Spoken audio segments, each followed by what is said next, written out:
Resident Evil isn't just a franchise, it's a legend. With over 25 years of history, the series has given us some of the greatest moments in survival horror, and a few disasters we'd rather forget.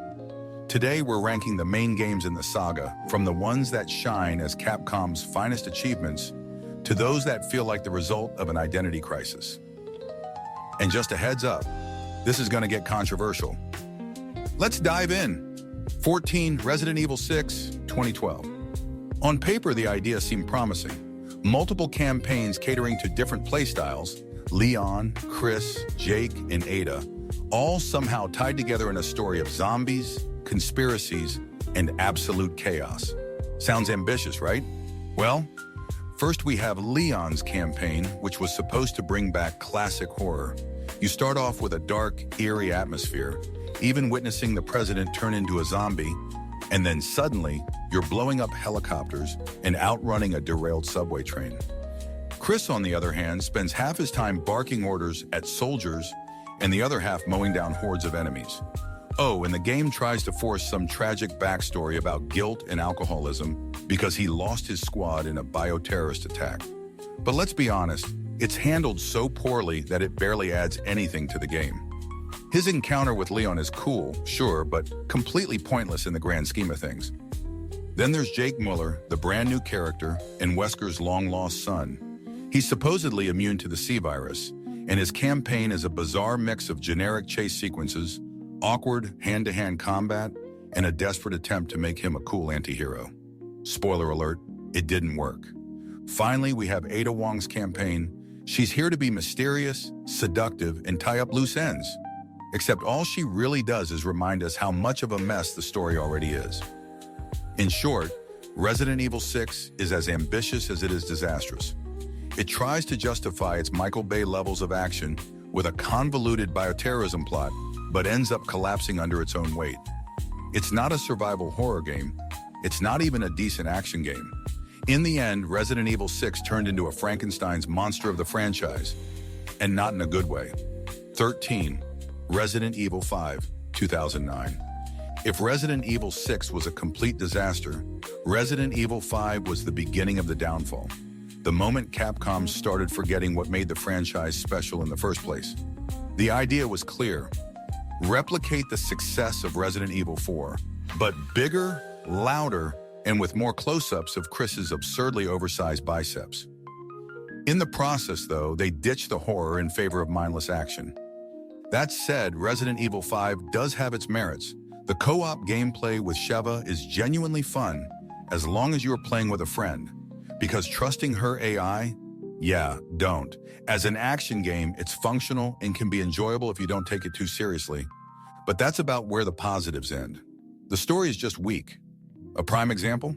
The brilliant, sarcasm-intended plotline involving Jill Valentine, who gets turned into a brainwashed villain thanks to a good old-fashioned mind control device stuck to her chest.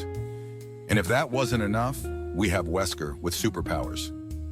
Sure, he already had them before, but it was ridiculous then, and it's still ridiculous now.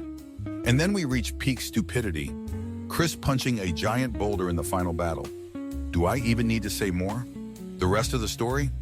Honestly, no one cares, because the game itself doesn't seem to care about making sense.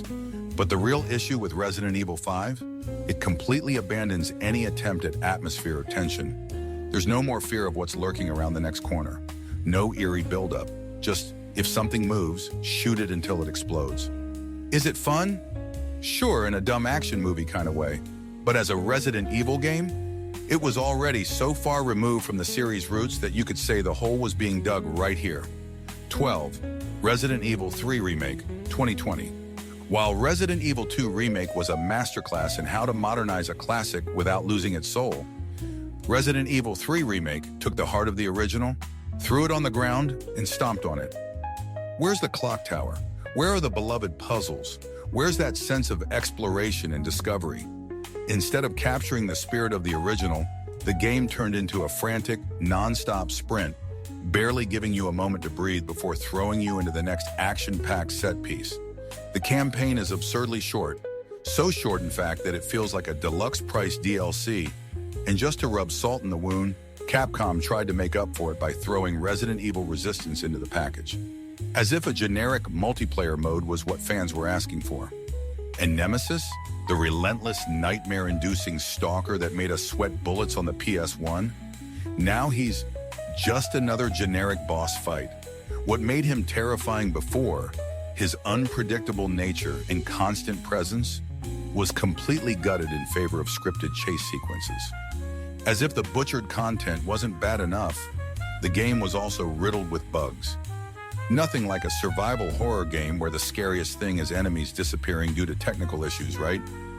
On the bright side, Jill is still an absolute badass, delivering some of the best moments in the series. But let's be real, this wasn't a remake, it was a budget cut disguised as one. And we felt every missing piece, whether in lost content or in the bugs that took its place. 11. Resident Evil Village, 2021. Resident Evil Village is, without a doubt, a visual spectacle. Castle Dimitrescu, the snow-covered village, every dark and eerie corner of the map, it's all pure artwork. Every detail was crafted to impress, and in that regard, Capcom absolutely nailed it. The gameplay? Smooth, polished, and rock solid, delivering an incredibly refined experience. But we have a problem. Werewolves? Giant vampire ladies? A possessed doll? Is this Resident Evil or a twisted version of Grimm's fairy tales? The franchise has always flirted with bizarre mutations and absurd experiments, but it was always grounded in bioterror horror, the fear of something created in a lab, something beyond human control. Village trades that for a more folklore-inspired horror, which, while effective as dark fantasy, just doesn't feel like Resident Evil to me. Don't get me wrong, the game is fun and delivers some genuinely terrifying moments. The Beneviento house, for example, is one of the scariest sections in the franchise in years. But overall, the game leans more into action with waves of enemies and a more badass Ethan rather than a vulnerable survivor. That gut-wrenching tension, the feeling of hesitating before opening a door because of the horrors that might be lurking behind it, that's mostly gone. In the end, Resident Evil Village is a great action game with horror elements rather than a true survival horror experience. It stuns with its visuals, entertains with its gameplay, but ultimately falls short on delivering that pure dread and tension that define the series at its best. 10. Resident Evil 7. Biohazard 2017. After the missteps of Resident Evil 5 and Re 6, Capcom finally returned to its horror roots with Resident Evil 7. Biohazard, and what a comeback. The first-person perspective was a bold move, but it turned out to be exactly what the series needed to immerse players in pure terror. The Baker family estate is claustrophobic, grotesque, and so disturbingly detailed that you can almost smell the mold and decay just by looking at it. Every inch of this place screams desperation, bringing back that raw vulnerability the franchise had lost. And the Baker family? An absolute masterclass in creating terrifying villains. Jack Baker smashing through walls while hunting you down is the stuff of nightmares. Marguerite and her horrifying obsession with breeding a twisted insect hive? Pure nightmare fuel. Each member of the family gets their moment to shine or to traumatize you, keeping players constantly on edge. But not everything is perfect. As the game progresses, it starts leaning a little too much into the supernatural, which, as I've said before, doesn't quite fit the bioterror horror that defines Resident Evil. The explanations for the events feel a bit forced, and that brilliant claustrophobic tension from the first half slowly fades into a more predictable, action-heavy finale. It's almost like the game was too afraid to fully commit to horror until the very end. Still, Resident Evil 7 was the breath of fresh air the franchise desperately needed. A return to true survival horror, with a few stumbles along the way, but one that finally brought back what fans were craving. Tension, fear, and the sheer struggle to survive. 9. Resident Evil. 3. Nemesis, 1999. Yes, Resident Evil. 3. Nemesis was a defining game of its time, delivering some unforgettable moments. The relentless pursuit of Nemesis introduced a level of tension the series had never seen before. Who didn't freeze in terror at the sound of that chilling stars echoing through the environment, only to immediately pause the game and rethink all their life choices? But let's be honest, it fell short compared to its predecessors. The story is thinner, almost feeling like an extended DLC for Resident Evil 2. Exploration was simplified, and that perfect balance of resource management and tension was tossed aside in favor of pure adrenaline. The game bet everything on Nemesis, and while it worked, it also shifted the focus away from the immersive atmosphere and careful progression that made the previous titles so iconic. Essentially, they traded methodical survival horror for a high-stakes game of tag with a trench coat-wearing monster. And the much-hyped exploration of Raccoon City? While it's a cool addition, it doesn't live up to its full potential, not just in terms of exploring the city itself, but because the game as a whole feels far less open-ended than its predecessors. If Resident Evil 2 was a meticulous survival puzzle, Resident Evil 3 went in the opposite direction. More action, more chases, and less patience to let players truly feel that creeping sense of dread. That's not to say it's a bad game. Far from it. It has amazing moments, the gameplay is smoother, and the dodge mechanic was a fantastic addition, finally giving players a chance to not die miserably every time Nemesis showed up. But when ranking the greatest Resident Evil games of all time, it simply doesn't carry the same weight as the franchise's true titans. 8. Resident Evil 0, 2002. As a prequel, it works, kind of. It delivers a decent story, fills in some gaps in the Resident Evil lore, and adds a bit more context to the events of the first game. But let's be honest, this isn't anyone's favorite Resident Evil. The villain? Completely forgettable. A gothic scientist with an unnatural obsession with leeches just doesn't cut it. And speaking of leeches, mind-controlling mutant worms, telepathic parasites, whatever they're supposed to be, it's pretty ridiculous even by Resident Evil standards. The gameplay sticks to the classic survival horror style, which is a plus, but the partner switching mechanic, while innovative, often feels more like a tedious inventory puzzle than a genuinely fun feature. Instead of enhancing strategy, it forces players into excessive micromanagement, and the removal of item boxes means you'll spend way too much time backtracking just to figure out where you left that one key item. It's far from the best Resident Evil, but at least it expands the series' story in a respectable way. Just don't expect anything particularly memorable. 7. Resident Evil Code, Veronica, 2000. Resident Evil Code. Veronica is one of those underrated classics that people don't mention as often, but it carries serious weight in the franchise. The story is packed with intrigue and unforgettable moments, especially when it comes to the Ashford family, who delivers some of the most eccentric and disturbing villains in Resident Evil history. Alfred Ashford, with his creepy laugh and unsettling obsession, is pure nightmare fuel. And that's before we even talk about one of the weirdest plot twists in the series. Claire, on the other hand, remains one of the franchise's most charismatic protagonists, carrying the narrative on her back as she fights to survive the Ashfords' twisted family drama. Beyond that, Code Veronica expanded the Umbrella storyline brilliantly, connecting key moments in the series and setting the stage for future events. This was the point where Resident Evil really outgrew Raccoon City and became something much bigger. But it's not all praise. The pacing can be painfully slow, especially in the early sections. Wesker gaining full-on superpowers?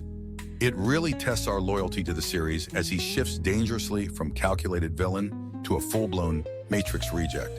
And of course, those tank controls.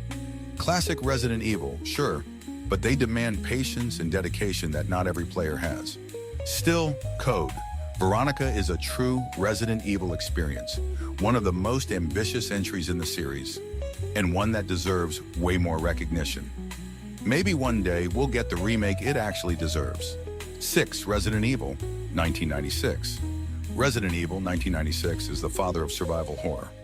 This is the game that taught everyone to conserve ammo, avoid sketchy hallways, and develop an irrational fear of doors.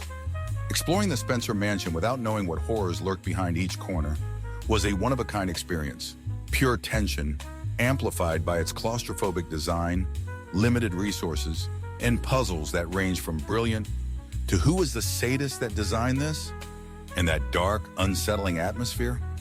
It never let you feel at ease, constantly keeping you on edge, like something was about to jump out of the screen and give you the worst hug imaginable.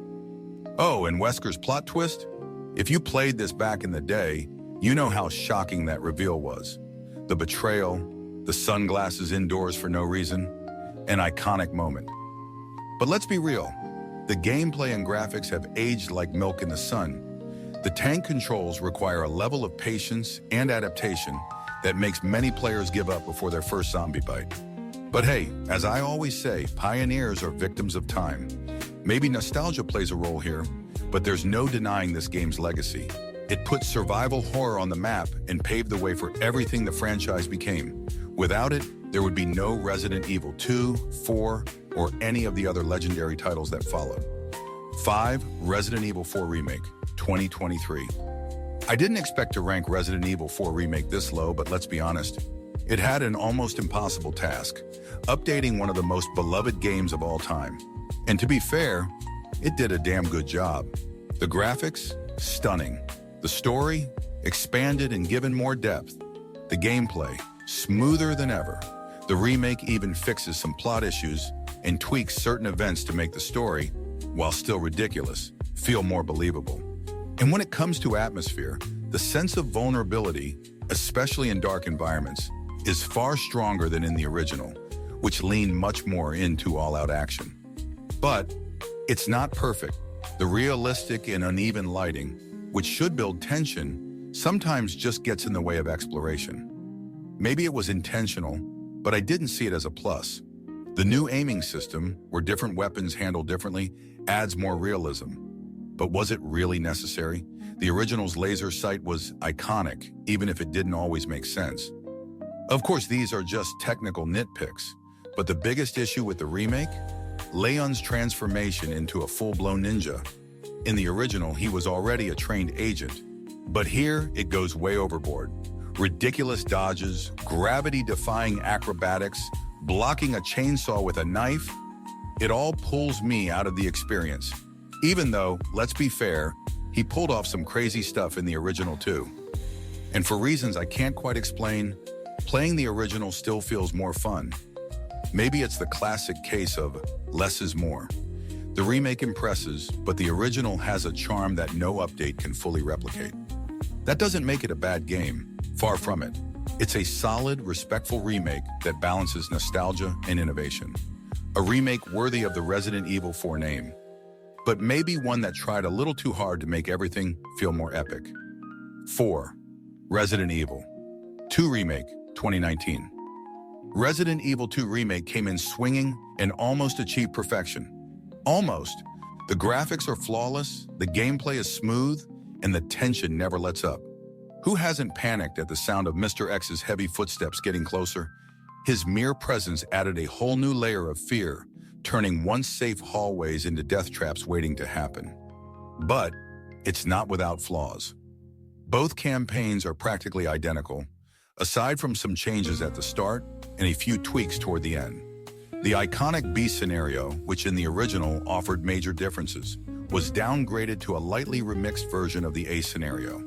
The result? The replay value took a hit, and that feeling of playing two interwoven stories got lost in the process. That said, this is still a phenomenal remake. It modernized the classic without losing its soul, proving that Resident Evil still has plenty of life left. But just like with the RE4 remake, I still prefer playing the original. It didn't make the podium not just because of the weaker campaign variety, but because, well, I really love the next 3 games. And now, for the final 3, I'll go through them in chronological order first before revealing the final rankings. Because, hey, a little suspense never hurts. Resident Evil 2, 1998. This game took everything the first Resident Evil did and cranked it up to a whole new level. More locations, more enemies, more tension. But it wasn't just about throwing more content on screen. Everything here is fluid, well-designed, and masterfully executed. Exploring a raccoon city overrun by the undead was a revolutionary experience, transforming the claustrophobic fear of the Spencer Mansion into a full-blown urban nightmare. And what about the introduction of 2 protagonists with distinct campaigns? This wasn't just a gimmick. It was a groundbreaking evolution in video game storytelling. Leon and Claire weren't just different characters. They provided complementary perspectives of the same disaster. Playing as each one meant facing unique challenges, encountering different characters, and even accessing exclusive areas, creating an incredible amount of replay value. Few games of the time managed to deliver such an interconnected and varied experience without making it feel forced. The sheer sense of desperation while navigating the Raccoon Police Department, RPD, filled with nightmarish creatures and treacherous hallways, left a mark on an entire generation of gamers. The RPD served as the spiritual successor to the Spencer Mansion, boasting flawless level design where every environment played a role in ramping up the tension. And this was the moment when Resident Evil found its true identity, striking a perfect balance between action, horror, and storytelling. The first game opened the doors to survival horror, but Resident Evil 2 defined and perfected it. Resident Evil Remake, 2002. Resident Evil Remake is the ultimate masterclass in how to remake a game. If Resident Evil 2 was the perfect sequel, then this is the perfect remake. It took an already solid foundation and improved absolutely everything. The Spencer Mansion became even more oppressive. The graphics were mind-blowing for the time, and the sound design was pure nightmare fuel. It retained the essence of classic survival horror while pushing immersion to a whole new level. But what truly makes this remake stand out is that it didn't just settle for a visual upgrade. It added new layers of psychological horror and storytelling. The inclusion of Lisa Trevor, for example, brought a tragic and deeply unsettling element to the narrative. Unlike the usual generic umbrella villains, Lisa was a heartbreaking reminder of the horrors of bioweapon experimentation. Her presence didn't just make the game scarier. It gave the story an emotional weight that was rare for the franchise. And then, of course, we have the Crimson Heads, the ultimate proof that Capcom was out to destroy our sanity. Regular zombies were scary enough, but now, if you didn't burn the bodies, they'd come back faster, stronger, and even more terrifying. Suddenly, every single corridor became a potential death trap. On top of these brilliant additions, the remake also fixed and refined the story. Loose ends were tied up, plot holes were filled, and the pacing became smoother and more cohesive. Unlike many modern remakes that try so hard to update the experience that they end up diluting its original charm, Resident Evil Remake respected its source material and enhanced it in every way possible. Every hallway was a challenge. Every door hid a nightmare. This remake didn't just honor the original, it perfected the experience. Resident Evil 4, 2005. What happens if you strip Resident Evil of zombies, Raccoon City, Umbrella, traditional horror, resource scarcity, intricate backtracking, complex puzzles, and that classic feeling of counting every bullet before pulling the trigger? A disaster, right? Wrong. Against all odds, Resident Evil 4 left behind many of the franchise's defining traits and still became a massive success. It abandoned traditional survival horror and fully embraced action, reimagining what horror could be. Psychological tension and fear of the unknown were replaced by relentless waves of enemies, testing your reflexes more than your survival instincts. But let's be honest, it's impossible to deny how addicting this game is. It may have strayed from its Resident Evil roots, but in exchange, it delivered some of the smoothest gameplay, most innovative mechanics, and most influential design choices the industry had ever seen. The dynamic combat system and adaptive enemy AI raised the bar, making every encounter feel unique. This game didn't just revolutionize Resident Evil, it reinvented the action survival genre. And the story? Well, let's just say coherence wasn't a priority. The plot is far from a masterpiece packed with illogical moments and borderline ridiculous dialogue. But the campaign's pacing is so well-tuned that you just don't care. Leon is at his peak, oozing charisma and sarcasm, facing situations that range from genuinely tense to completely absurd. Yet despite its narrative stumbles, Resident Evil 4's impact is undeniable. It not only redefined the franchise, it changed gaming itself. Titles like The Last of Us, Dead Space, and Gears of War all drew inspiration from RE4. For all its controversial changes, Resident Evil 4 cemented itself as one of the most influential and iconic entries in the series. A true turning point that, to this day, remains a benchmark, for better or worse.